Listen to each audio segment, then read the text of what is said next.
व्यक्ति को दो चीजें, जितना गरूर नथिंग, कुछ है ही नहीं, दिखाई नहीं देता उसे। कारण मुक्ति का द्वार विनम्रता से ही खुलता है। जो जितना झुकेगा, आपने देखा होगा पहले के समय में जो मंदिर बना करते थे उनके द्वार बहुत छोटे होते थे, कारण ये बड़े द्वार हो गए, व्यक्ति झुकना नहीं चाहता। जो दूसरे के दिल को, ये बड़े द्वार हो गए, व्यक्ति झुकना नहीं चाहता। जो दूसरे के दिल को तोड़ता उसका दिल से, किसी के दुर्व्यवहार से, किसी के तोड़ता उसका दिल से, किसी के दुर्व्यवहार से, किसी की उपेक्षा से हमारा दिल टूटने लगता है। ऐसी स्थिति में इस टूटे हुए दिल को जोड़ने का क्या कोई उपाय है आपके पास में? कोई रास को जोड़ने का क्या कोई उपाय है आपके पास में? कोई रासायनिक प्रक्रिया है? कोई फैक्ट्री है? कोई डॉक्टर है? ऋषियों ने कहा है कोई फैक्ट्री है, कोई डॉक्टर है। ऋषियों ने कहा है कि सारे वृक्षों में श्रेष्ठतम कल्प अच्छा है, क्योंकि ये नहीं बोल पाता है, घमंड है ना, झुक नहीं चौंकाने वाली श्वेत रक्त कणिकाएं उसकी समाप्त हो जाती हैं और लाल रक्त कणिकाओं में बदल जाती हैं। 1 मिनट की क्रोध हर तरह से हमारा घाटा हो रहा है और क्षमा मांगने में हमारा जाता ही क्या है? तो त्रैकालिक समाधान है हमारा, फिर भी हम करना नहीं चाहते। तो ध्यान दीजिएगा, हमारे वह वेर के रूप में परिणत हो जाता है। सच बात है, शव पड़ा रहता है तो वह सड़ने लगता है, कचरा पड़ा रहता है तो वह बदबू फैलाने लगता है, दूध पड़ा रहता है तो वह फटने लगता है, और क्रोध पड़ा रहता है तो वेर की गांठ बंध जाता है, और गांठ बहुत खतरनाक है। हमें आज ये तय करना है कि हमें तो गांठें नहीं चाहिए, कोई प्रकार की ग्रंथि हमें चाहिए नहीं। ये सारी की समा की क्षमा कैसे करे, कौन करे? क्या हम क्षमा मांगेंगे तो कोई लोग ये नहीं कहेंगे कि इतना छोटा हो गया? ये कहना जाता है जो सबसे पहले क्षमा करता है वो पराक्रमी माना जाता है, और जो सबसे पहले बातों को भूल हुए हैं। जितना पर्वत ऊंचा है, कहीं उससे भी ऊंची उनके भीतर की गुणमालाएं हैं, इतने उन्नत उनके गुण हैं। ध्यानस्थ बैठे हुए हैं अपनी, जैसे उनके ऊपर कोई फर्क ही नहीं पड़ता, वो अपने आप में रब रहे हैं, लीन है। और युवा है जो हर तरह की गालियां देने के लिए बड़े उत्सुक है, और जितने शब्दकोश में अपशब्द थे सारे के सारे दे डाले, लेकिन संत को कोई फर्क ही नहीं पड़ रहा है, क्योंकि गाली लगती तो फर्क पड़ता, लेकिन गाली लगती ही नहीं है। हमें अपने भीतर में झांक करके देखना है कि एक वीक पॉइंट वाला इंसान होता है जो हमेशा कमजोर सूत्रों को पकड़ता रहता है। वीक माइंड वाला, जिसका कमजोर दिमाग है, उसको छोटी छोटी बातें लग जाती हैं। कोई हंसता है तो सोचता है कि क्यों हंस रहा है, मेरे ऊपर तो नहीं हंस रहा है, किसी के कान में कुछ बात कर रहा है, मेरी ही बात कर रहा होगा। हर तरह से वो संदेहशील होता है, उसको अच्छा नहीं लगता कि ये लोग इतने खुश क्यों होकर के जी रहे हैं। वो है वीक माइंड वाला, बहुत जल्दी उसको भीतर में बात लग जाती है।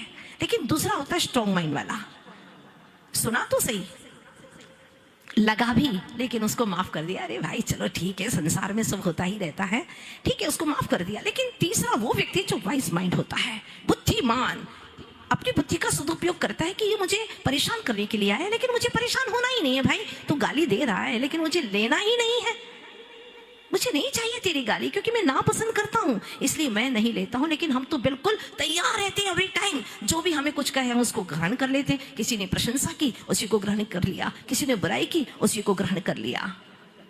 तो हमें इन तीनों में से चूज करना है कि हमें कौन से माइंड वाला रहना है। अगर वाइस माइंड है तो यकीनन हम किसी से परेशान नहीं हो सकी और विहार कर रहे थे। अचानक क्या हुआ, बहुत सारे लग की ओर विहार कर रहे थे। अचानक क्या हुआ, बहुत सारे लोग, लगभग 150-200 लोग खुले शस्त्र लेकर के आ गए, क्योंकि ये नग्न दिगंबर साधु हैं, आज हम उन्हें मारेंगे, इस दुर्भावना से लेकर के आ गए। और साथ में 8-10 श्रावक लोग चल रहे थे। देखा उन्होंने, सामायिक का काल था, ध्यान का समय था, आचार्य भगवंत वाहर करके आए, ध्यान में बैठ गए। लेकिन जब साथी के साथ के लोगों ने देखा कि लोग भयंकर उपसर्ग करने वाले हैं, उन्होंने तत्काल पुलिस को फोन किया। लेकिन अभी आने में वक्त लगेगा, आचार्य जी की सामायिक हो चुकी है, और बाहर से ताला बंद कर दिया लोगों ने, कहीं आचार्य भगवान बाहर न चले जाएं। लेकिन जैसे ही आचार्य जी उठे और देखा उन्होंने, क्षमा कर सकती है, भूल करके भूल जाए वो बेईमान है, भूल करके भूल जाए वो बेईमान है, और जो भूल करके मुस्कानता।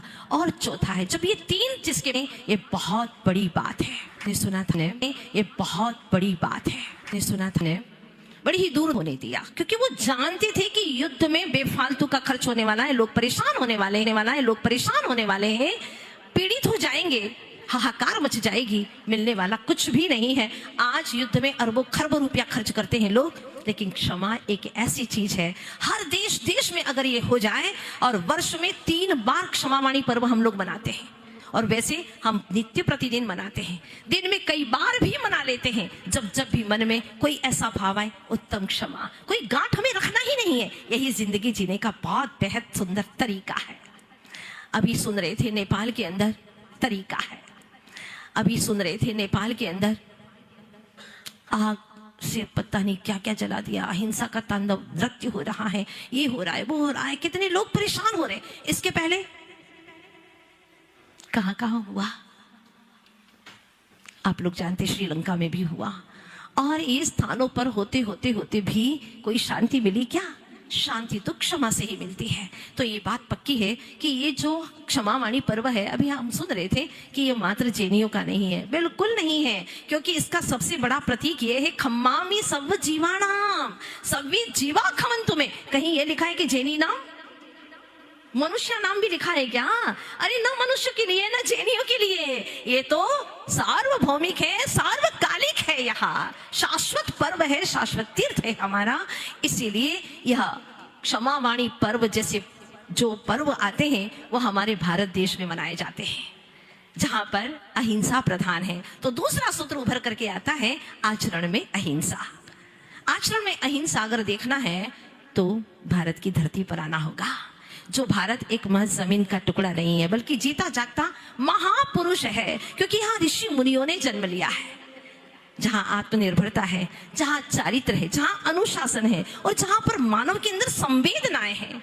ऐसा हमारा भारत देश है। अन्य देशों में जाते हैं तो आप सुनते हैं, अन्य देश वाले कहते हैं कि विश्व एक व्यापार है, विश्व एक व्यापार है, और उसमें मात्र इंसान को ही जीने का अधिकार है। लेकिन हमारा भारत देश कहता है कि विश्व एक परिवार है, वसुधैव कुटुंबकम। विश्व हमारा एक परिवार है, और जहां पर इंसान को ही नहीं, पेड़ पौधों को, पशु पक्षियों को, हवाओं को, पृथ्वी को, सबको जीने का समान अधिकार है। और जब हम देखते हैं हमारे देश पर कोई परेशानी आती है तो हम किसी के सामने हाथ नहीं फैलाते, एक दूसरे की मदद करते हैं। उस वक्त हम धर्म, संप्रदाय, ऊंच नीच, अमीर गरीब सारे भेद भुला करके एक दूसरे की रक्षा करने में, एक दूसरे की मदद करने में हम लग जाते हैं। इसीलिए हमारे भारत देश का राष्ट्रीय ध्वज, तिरंगा झंडा ऊंचा था, ऊंचा है और ऊंचा ही रहेगा, जिसमें 3 रंग है। 3 रंग है, सम्यक दर्शन पीला रंग, केसरिया रंग, सफेद सम्यक ज्ञान का रंग, हरा सम्यक चारित्र का रंग। अभी गुप्ता जी को आप लोगों ने ध्वज भेंट किया है इसी के प्रतीक में कि आप विजेता बने, आप विजेता बने, और इन 3 रंग रत्नत्रय को अपने जीवन में आचरित करें। आपके माध्यम से बहुत कुछ होने वाला है, अभी बताऊंगी मैं आप लोगों को क्या क्या होने वाला है। तो ये तिरंगा मात्र कपड़े का टुकड़ा नहीं है, ये हमारे देश की आन बान और शान है। इसमें अनेक देशभक्तों की कुर्बानियां छिपी हुई है, क्योंकि हमारा देश सामान्य नहीं है। इस संस्कृति हमारी आज की नहीं है, प्राचीन संस्कृति है, और हमारी संस्कृति को सामान्य किसी ऐसे वैसे लोगों ने नहीं दिया है, जो स्वयं आचरण करते हैं और आचरण कराते हैं। पहले अपनी जुबा से बोलते नहीं है, पहले करते हैं, इसके बाद में कहते हैं। ऐसे महान संतों ने हमारी संस्कृति के ऊपर बहुत कुछ लिखा है। मैं आपसे कहना चाहती हूँ कि समंदर की कहानी तो लहरों ने लिखी, आसमान की कहानी सितारों ने लिखी, लेकिन हमारी भारत की संस्कृति को ऋषि मुनियों ने लिखी है। इसीलिए हमारा भारत देश बहुत महान है। हमारे देश के अंदर कभी बदला लेने की भावना नहीं होती, लोगों में बदलने की भावना होती है। जो सच्चा भारत का नागरिक है उसके अंदर बदलने की भावना होती है, बदला लेने की नहीं। अगर ले भी लेता है तो वो प्रायश्चित करता है कि ये ठीक नहीं किया मैंने, वो पछतावा होता है उसे। हमारे आचार्य भगवान गुरुवर श्री विद्यासागर जी महाराज ने लिखा है कि बाली से बदला लेना ठान लिया था दशानन ने, बाली से बदला लेना ठान लिया था दशानन ने, फिर क्या मिला फल? तन का बल मथित हुआ, मन का बल व्यथित हुआ और यश का बल पतित हुआ। यही हुआ ना, त्राहिमाम त्राहिमाम त्राहिमाम, यूं चिल्लाता हुआ राक्षस की ध्वनि में रो पड़ा। तभी उसका नाम रावण पड़ा। हमारे यहाँ पर प्रेम, सामंजस्य, संवेदनाएं दी जाती है। अगर कोई व्यक्ति परेशान है तो हम उसको आश्रय देते हैं। बारिश आ रही है बहुत तेजी से, अब लोग घूम रहे हैं, दौड़ रहे हैं, कहीं आश्रय मिल जाए। एक छोटी सी झोपड़ी के वहां पर आकर के द्वार खटखटाया। कौन है? भाई मुझे आश्रय दे दो। उसने द्वार खोल दिया, अंदर आकर के देखा इतनी छोटी सी झोपड़ी है कि एक व्यक्ति सो सकता है। उसने कहा आइए आइए, लेकिन आप कहाँ रहेंगे? अरे मैं सोऊंगा नहीं, बैठ तो सकते हैं ना हम दो, आइए बैठिए। ठीक है। इसके बाद में और व्यक्ति ने दरवाजा खटखटाया, दरवाजा खोला, कहा आ जाइए, लेकिन आप मुझे कहाँ बिठाएंगे? अरे बैठ नहीं पाएंगे, खड़े तो हो सकते हैं ना 3 जन, हमारे सर के ऊपर छत तो रहेगी। ये है हमारे देश की संस्कृति, जहाँ पर प्यार और प्रेम से सबको मिलाया जाता है। क्योंकि क्षमा जोड़ती है, क्षमा तोड़ती नहीं, और अहम तोड़ता है। जितना जितना अहम होता है, आज घर के अंदर टूट रहे हैं लोग। पिता के पुत्र से नहीं बनती, माँ की अपने बच्चों से नहीं बनती, बेटे की बहू की सास से नहीं बनती, भाई भाई अलग हो रहे हैं। आखिर क्यों? क्योंकि अहम की लड़ाइयां हैं। अगर अहम विसर्जित हो जाए तो वहां सब प्यार प्रेम से एक साथ में रह सकते हैं। वसुधैव कुटुंबकम, इस भावना से रह सकते हैं। सर्वे भवन्तु सुखिनः, सर्वे सन्तु निरामया, सर्वे भद्राणि पश्यन्तु मा क्वचित् दुःख भाग् भवेत्। तो भव्य जीवों, मैं आपसे एक बात जरूर कहना चाहूंगी कि लोग विदेशों की बहुत दुआई देते हैं, कहते हैं कि अमेरिका के पास में बड़ी संपदा है, तो हमारे देश में कौन सी कमी है? वे लोग कहते हैं कि बुद्धिमत्ता जापान के पास में बड़ी अच्छी है, तो हमारे देश में भी कोई कमी नहीं है। अनुभव अगर चीन के पास में, तो हमारे देश के पास में भी कोई कमी नहीं है। अगर सृजनात्मकता जर्मनी के पास में है, तो हमारे देश में भी है। लेकिन एक बात कह करके जाऊंगी आज विधानसभा से, कि जो हमारे भारत देश में आध्यात्मिकता है, ऐसी आध्यात्मिकता किसी देश के पास में नहीं है। इसीलिए हमारे देश के अंदर विचारों में अनेकांत है। मैं भी और तुम भी, हम सब प्यार प्रेम से जी सकें, ये बात यहाँ पर की जाती है। चाहे कोई भी नाम हो, हमारे यहाँ पर नाम से कोई झगड़ा नहीं होता। गुणवत्ता की पहचान होती है, गुण होना चाहिए। जिसने राग देश कामादिक जीते का पार देख ले, किनारा देख ले, उसी का नाम तो है पारसी। जो आत्मबोधि को प्राप्त हो जाए वो बुद्ध है। और वैष्णव बहुत ही सार्थक नाम है। लोग पहले कहा करते थे, वैष्णव जन तो तेने कहिए, जो पीर पराई जाने रे। जो पराई पीर को जानता है उसी को हम वैष्णव कहते हैं। इस तरह से प्रत्येक शब्दों का अर्थ बहुत अच्छा है। अब तुम कहोगे खुदा, हाँ हाँ हाँ, खुदा भी जो खुद में आ जाए वह खुदा है। हनुमान, उनको कैसे भूल सकते हैं हम? जो मान का हनन करे वही हनुमान है। फिर हम हिंदू को भी भूल नहीं सकते। हमारे हिंदू भाई हिंसा से जो दूर हो गए हैं, उसी का नाम है हिंदू। और जैन, जो कर्मों पर विजय करने चल पड़े हैं, और जिनका देवता है वही है जैन। तो हमारे देश का चाहे कोई भी व्यक्ति हो, मैं तो यही कहूंगी पूरा भारत है, वह एक व्यक्ति समूचा भारत है, बशर्ते यह है कि वह भारत का सच्चा देश और उन्हीं के भविष्य हो तुम। क्योंकि यह बात सभी ग्रंथों में लिखी गई है। भारतवर्ष नाम कैसे पड़ा? पहले इसका नाम अजनाब था। नाभि राय के नाम से अजनाब कहा जाता था। लेकिन जब उनका पोता हुआ, मतलब ऋषभदेव के पुत्र हुए भरत चक्रवर्ती, तब भरतवंश नाम लिखा गया। और इसकी बड़ी दिलचस्प घटना मैं आपको एक बताना चाहूंगी कि जब यह घटना है लगभग 1949 की, तब ये बात चली कि इसका नाम आधिकारिक क्या होना चाहिए। इंडिया। उन्होंने, तुम्हारे देश का नाम क्या है? उन्होंने बड़े गौरव से कहा भारत या इंडिया। पहले तो था ही नहीं इसका नाम। अब की और हमें ढकेलने वाला ये इंडिया नाम हमारे बिल्कुल नहीं। हमारे देश का नाम तो भारत था। अनुजो मानवो भूयात् भारत प्रति भारतः, अनुजो मानवो भूयात् भारत प्रति भारतः। अनेकों प्रति हमारे देश के विकृति में भी स्पष्ट रूप से लिखा गया है कि ऋषभदेव भारत हमारे देश, ये है हमारे देश का इतिहास। हम सब उस देश के की गंगा भी बहती है। ध्यान रखना, हमारा जो वाला नहीं है। आपको याद होगा इंदिरा गांधी अपना कर्मा ड्राई डे घोषित करते हैं ना, शराब तो बूचड़ खाने बंद हो, शराब बंद हो, इससे हमारे देश में क्षमा वाणी का संचार होगा। क्योंकि कहते हैं जाता है, हाँ ठीक नहीं है, अगर भारत द्वार हो जाए तो कितना अच्छा हो जाए।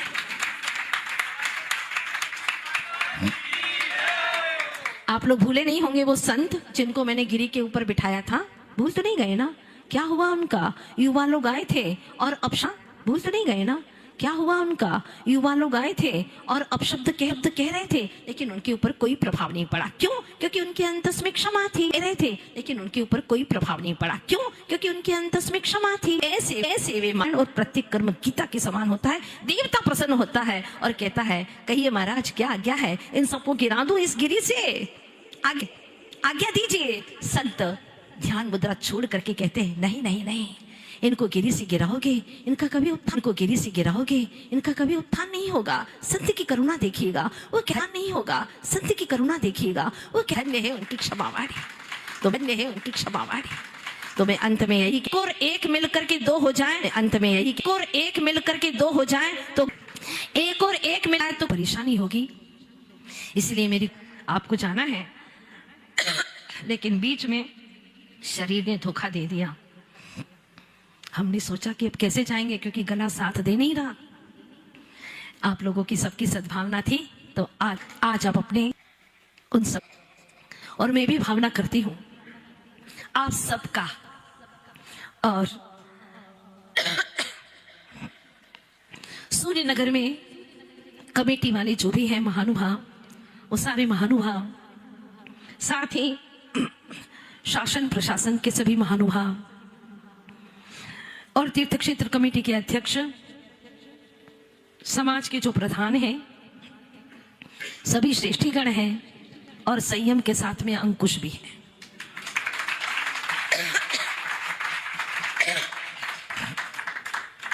ऐसे द्वय कर्मठ युवा हैं, जब काम हाथ में लेते तो कर गुजरते हैं।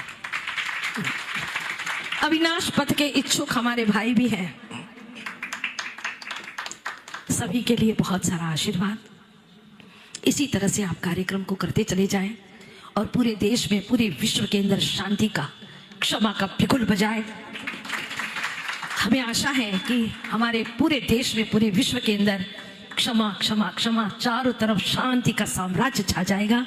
बस इतना ही कहना चाहूंगी। अंत में आप सबका दिन दिव्य हो, हर रात प्रभु की भक्ति में रम्य हो, हर सप्ताह आपका सौम्य हो, हर पक्ष आपका पवित्र हो, हर महीना महिमावंत हो और पूरा वर्ष क्षमा भाव से वैभवशाली हो। यही भावना अंत में चार पंक्तियां सुनते जाइएगा। जब तक राज नहीं खुल पाए तुम अपना आवास सजा लो, जब तक आश नहीं थक पाए तुम अपना विश्वास जमा लो, न जाने कब कफन तुम्हारी आकर मिट्टी को ढक जाए, जब तक प्राण नहीं छिन पाए तुम अपना इतिहास बना लो, तुम अपना।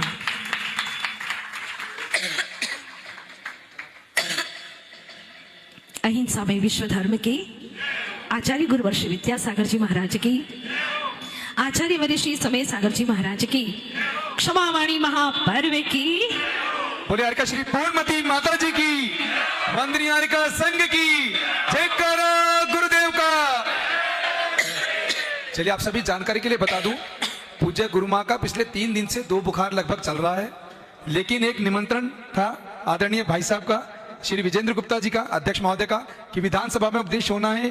पूरे विधायक गणों को और पूरी दिल्ली एनसीआर के पूरे भारतवर्ष के श्रेष्ठी गणों तक पहुंच चुका था। हमने भी निवेदन किया, माता जी हम एक बार प्रयास कर लेते कार्यक्रम को आगे स्थगित करने के लिए, तो माता नहीं, जब व्यवस्था हो चुकी है तो हम लोग जरूर जाएंगे। और आपकी जानकारी के लिए बता दूं, हमारे जैन संत 24 घंटे में केवल एक बार, 24 घंटे में केवल एक बार ही आहार और पानी ग्रहण करते हैं। अब जैसे मैं बैठा था तो आदरणीय मुकेश जी जो डिप्टी सेक्रेटरी साहब हैं, उन्होंने कहा कि माता जी को पानी पहुंचा दो, तो मैं भाई साहब के लिए बिल्कुल ये कहना चाहूंगा, हमारे दिगंबर मुनिराज आर्य का संत जितने भी हैं 24 घंटे में केवल एक बार आहार करते हैं, वो भी विभिन्न प्रकार के अंतरायों को देखकर। अगर खाने में बाल आ गया तो उस दिन का उपवास, अगर रास्ते में किसी जानवर ने रास्ता काट दिया तो उपवास, कोई चप्पल अंदर आ गई तो उपवास, कोई बिना सोले के कपड़ों में, मंदिर के हमारे धोती दुपट्टा अलग होते हैं, उन कपड़ों के बिना अगर उस कक्ष में चला गया तो उपवास। लगभग इतने तरीके के उपवास अंतरायों को बचाते हुए आहार कराना हम लोगों के लिए भी बहुत कठिन काम है। और हर प्रकार की लाइट का, एसी का त्याग, ये अपवाद है, क्योंकि राजनीतिक मंच है और पूरा देश यहाँ पर देखेगा तो शायद लाइट के बिना कार्यक्रम करना संभव नहीं था। कोई एसी, पंखा, लाइट, कूलर नहीं लिया जाता है। हर 3 महीने में